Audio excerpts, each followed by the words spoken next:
참 좋은 계절입니다. 좋은 날, 좋은 계절. 특별히 지난 주중에 어버이날을 지내게 되었습니다. 여러분 선물 많이 받으셨죠? 어떤 선물을 부모님께 드렸습니까? 오늘은 제5계명이라는 제목으로 함께 은혜를 나누겠습니다.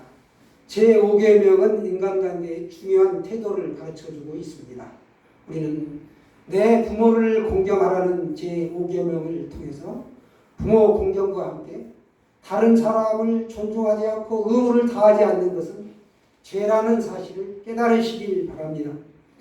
지난 어버이날에 여러분의 자녀와 행복한 시간을 가지셨을 텐데 우리가 이렇게 어버이날을 지키고 부모를 이렇게 공경해야 되는가? 부모님은 나의 기력의 시작이고 하나님이 보내신 대리 통치자이시기 때문에 그렇습니다. 우렁이는 자기 몸 안에 보통 40에서 100개의 알을 낳고 그 알이 부화하면 새끼들은 제 어머니의 살을 파먹으며 성장합니다.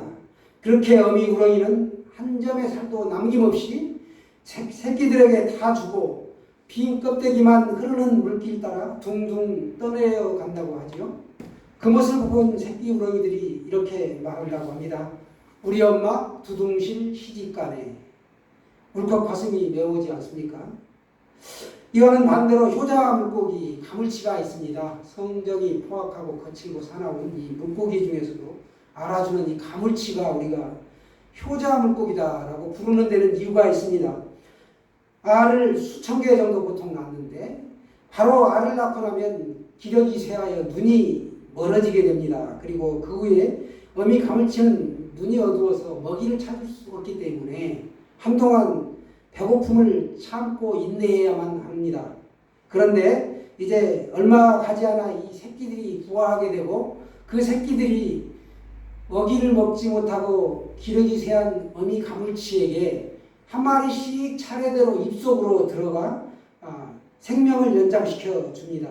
이렇게 새끼들의 희생에 의하여 시력이 다시 회복될 쯤 되면 그 남은 어린 새끼의 90%가 희생을 당합니다. 그리고 이제 10% 정도만이 살아남게 되죠. 오늘을 살고 있는 우리도 이렇게 우렁이와 같이 모성애를 받고 살아가고 있습니다. 또 가물치와 같이 이런 효심의 마음과 행동을 우리가 얼마나 하고 살고 있는가 이 시간에 특별히 되돌아보시기를 바랍니다. 여러분 우렁이와 같은 자식에 대한 희생, 가물치와 같은 부모님에 대한 효도 우리 다시 한번 이 시간 되새기십시다. 예수 그리스도 안에서 우리가 여호와 하나님이 나의 하나님이고 나의 주되심을 고백하는 이들에게 하나님께서 모세를 통하여 십계명을 주셨습니다. 그 십계명의 제5계명에 이르러서는 사람에게로 향하는 계명인데 그 중에서 가장 약속이 있는 이 첫 번째 계명이 내 부모를 공경하라라는 계명입니다.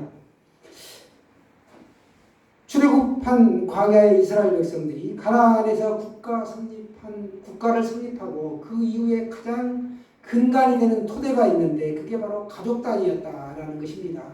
가족이 가장 중요한 이 땅의 천국이요 가장 기초가 되는 단위였습니다. 그래서 그 가족의 시작이 어떻게 되는가? 부모님으로부터 시작한다라는 것입니다. 그래서 부모에게 우리가 마땅히 효도해야 하는 것입니다. 나를 향한 하나님의 경륜이 부모이고 또 부모로부터 내가 시작된 것입니다. 내가 어느 날 갑자기 하늘로부터 뚝 떨어진 게 아니에요. 부모님으로부터 나의 그 기력이 시작되었습니다. 그런데 요즘에 뉴스를 통해서 보면 막장 부모들이 있죠. 주말 드라마에도 그런 것이 좀 나오기는 하던데 보니까 그렇습니다.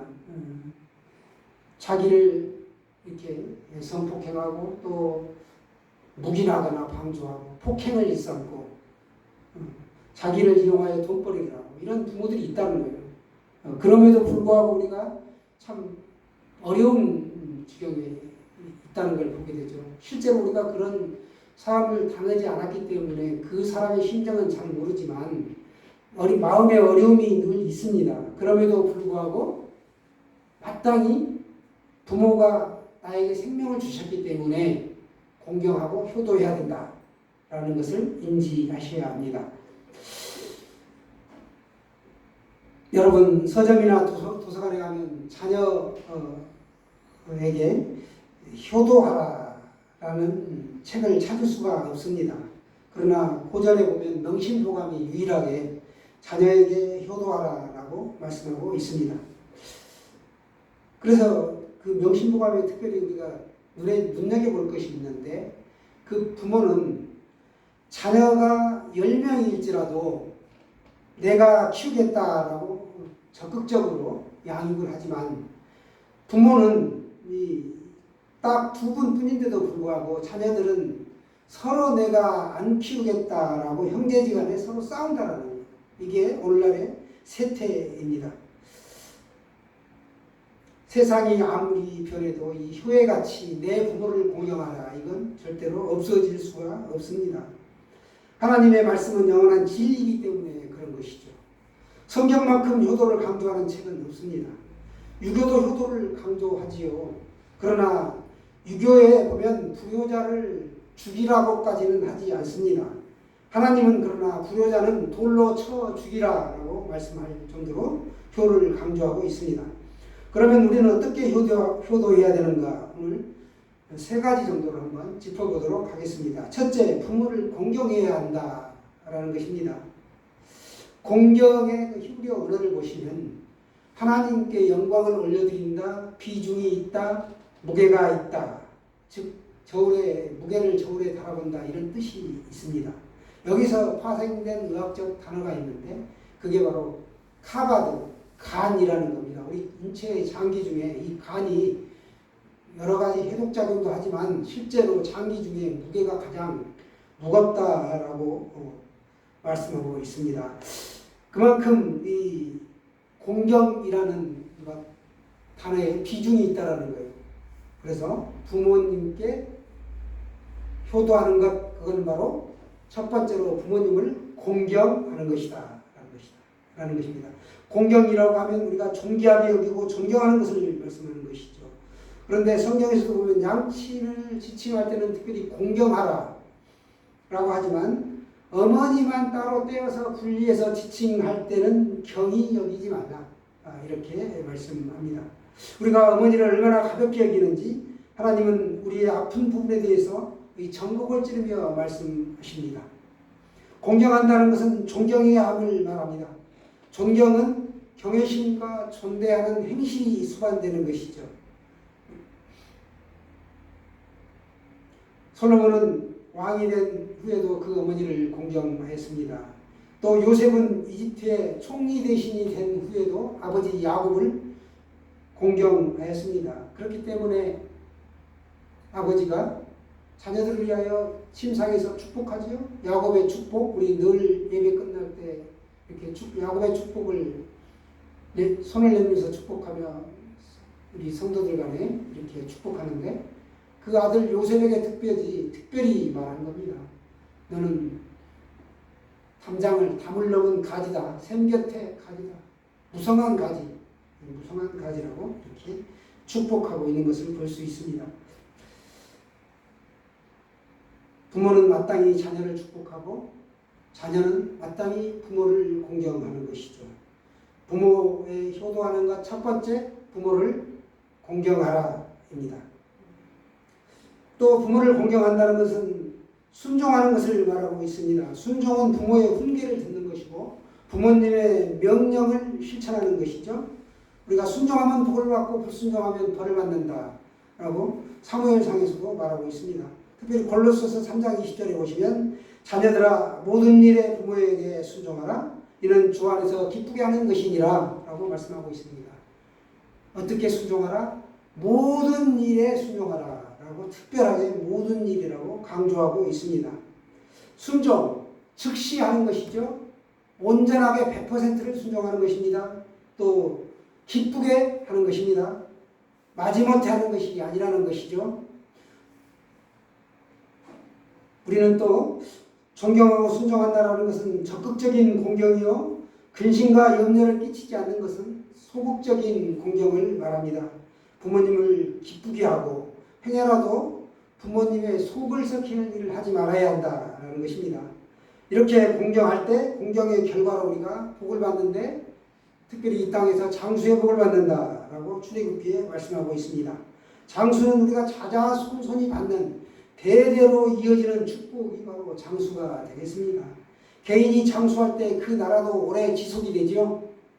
그러므로 장수는 개인적으로도 축복이지만 즉 사회적이나 또는 국민적으로도 큰 축복이 된다라는 것입니다. 또한 영혼육이 잘 되는 복을 받는다라는 것입니다. 부모님을 공경하고 존경하고 순종하면 우리의 영혼육이 잘 된다라는 것을 알아야 합니다. 잘 된다라는 것은 형통한다라는 것이죠. 재산의 복도 받고 영혼이 잘 되고 범사가 잘 되고 내가 이 땅에서 장수하게 된다라는 것입니다. 내 부모를 공경하라. 그리하면 내 하나님 여호와가 내게 이 땅에서 내 생명이 길게 된다. 이 말씀을 한번 더 강조하고 싶습니다. 여러분 아멘이시죠? 둘째로 우리가 부모를 경외해야 합니다. 성경에 보면 경외라는 단어는 특별히 하나님에게 사용하는 단어인데요. 하나님은 특별히 부모님에 대하여 경외하라 라고 말씀하십니다. 부모님을 대할 때 우리가 하나님을 대하듯이 대하라는 거예요. 하나님의 대통치자이시기 때문에 우리가 부모님을 경외하라 라고 말씀하고 있습니다. 그래서 하나님을 섬길 때 우리가 마음을 다하고 뜻을 다하고 성품을 다하고 힘을 다하고 목숨을 다하여 하나님을 경외하죠. 하나님을 사랑하는 것처럼 부모님을 그렇게 또 즐겁고 기쁘게 하며 섬기라는 것입니다. 하나님을 섬기는 사람은 부모님을 잘 섬기는 사람입니다. 우리가 세 번째로 또 부모님을 기쁘게 하고 즐겁게 해야 되는데 오래전에 이런 기사가 있었습니다. 어떤 부모가 자식이 달아준 이 카네이션을 가슴에 달고 어버이날 자살했다는 기사가 있었습니다. 그래서 너무 가슴이 아픈 사건이었죠. 부모를 기쁘게 하는 것은 돈보다 더 관심입니다. 저도 어버이날 용돈을 드렸습니다. 여러분도 돈을 좋아하시니까 돈을 받으셨을 거예요. 그러나 돈보다 더 부모님은 관심을 원하고 있다는 겁니다. 물질도 필요하지만 진짜 필요한 것은 부모님에 대해 관심을 가지는 것입니다. 나의 주관, 내 생각대로 내가 원하는 대로 효도라는 것이가 아니라 부모님이 원하는 것을 내가 해드리는 것이 효도다라는 것입니다. 내가 내 마음대로 하고서 이 정도 했으면 나는 할 만큼 했다라고 하는 것은 부모를 어떤 면에서 보면 부모를 괴롭히는 것이 될 수 있다라는 것입니다. 거듭 강조하지만 부모님께 효도하는 것은 어떤 핑계나 이유나 변명이 없다라는 사실입니다. 예수님은 오늘 말씀해 보시면 서기관과 바리새인에게 말씀하십니다. 내 부모를 공경하라. 아버지나 어머니를 비방하는 자는 죽임을 당하리라 했는데 너희는 어떻게 했다고요? 하나님의 말씀을 폐한다라고 예수님께서 말씀하시며 그들을 엄하게 책망하셨습니다. 하나님을 섬긴다는 핑계를 대면서 효도를 안 하는 것을 책망하신 것이죠. 예수님의 말씀은 효도하기 싫어하는 어떤 변명이나 어떤 핑계도 대지 말라. 그런 건 통하지 않는다라고 말씀하신 것입니다. 하나님을 잘 섬기는 사람은 나를 지금 있게 해주신 부모님을 공경하고 효도하는 사람이다라는 것을 기억하십시오. 제5계명은 단지 부모님에 대한 명령만이 아니라 모든 사람에 대한 마땅한 태도를 명령하는 것입니다. 그래서 우리가 지위나 어떤 관계와 상관없이 모든 사람을 존중하고 당연히 지켜야 할 의무를 가르쳐주고 있습니다. 그런 점에서 하나님은 윗사람을 존경하고 아랫사람에게 모범이 되며 주위 사람의 가치를 존중하라고 오늘 제5계명을 주셨습니다. 그래서 우리가 다른 사람을 올바르지 않는 방식이나 태도로 대하고 있지는 않나라는 것을 오늘 살펴보시기 바랍니다. 윗사람을 거부하고 무시하거나 아랫사람에 대한 책임을 다하지 않거나 자기 이익을 위해 관계를 맺는 것, 또는 단점을 지적하고 다른 사람을 시기하는 것 등이 바로 이 제5계명에 해당이 됩니다. 여러분의 주의관계는 어떻습니까? 혹 편견이나 시기심을 가지고 대하거나 이해관계를 계산하고 관계를 만들고 있지는 않는지 살펴보시길 바랍니다. 또 주변 사람과 불편한 관계를 가지고 있거나 이해관계를 계산하며 관계를 만들고 있지 않는지 그것도 한번 돌아보시길 바랍니다. 우리가 상대를 무시하거나 조롱하거나 함부로 대하는 것, 또 부모님에게 순종하지 않거나 거역하는 것, 이런 것이 있을 수 있습니다. 아랫사람을 향한 당연한 책임을 다하지 않고 자기의 이익과 편의를 위해 내가 해야 할 일인데 아랫사람에게 떠넘긴단 말이죠. 그런 관계가 직장 내에서도 있을 수가 있습니다. 왜냐? 자기가 하려면 귀찮고 다른 일도 산적해 있기 때문에 마땅히 자기 업무임에도 불구하고 그렇다라는 거죠. 오늘 말씀해 보시면 부모님을 섬기고 공경하는 것, 이것은 자녀를 사랑으로 바르게 양육하는 것의 시작이다라는 것입니다. 부모님에 대한 성경 구절 2개로 한번 예로 들어보겠습니다. 잠언에는 금과 옥조 같은 말씀들이 참 많은데 잠언 15장 5절의 말씀과 19장 26절의 말씀 한번 보시도록 하겠습니다. 구약성경 잠언 말씀 자막으로 보시도록 하겠습니다. 15장 2절 말씀 시작. 지혜 있는 자의 혀는 지식을 선히 베풀고 미련한 자의 입은 미련한 것을 쏟느니라. 아멘. 19장 26절 말씀도 같이 보도록 하겠습니다.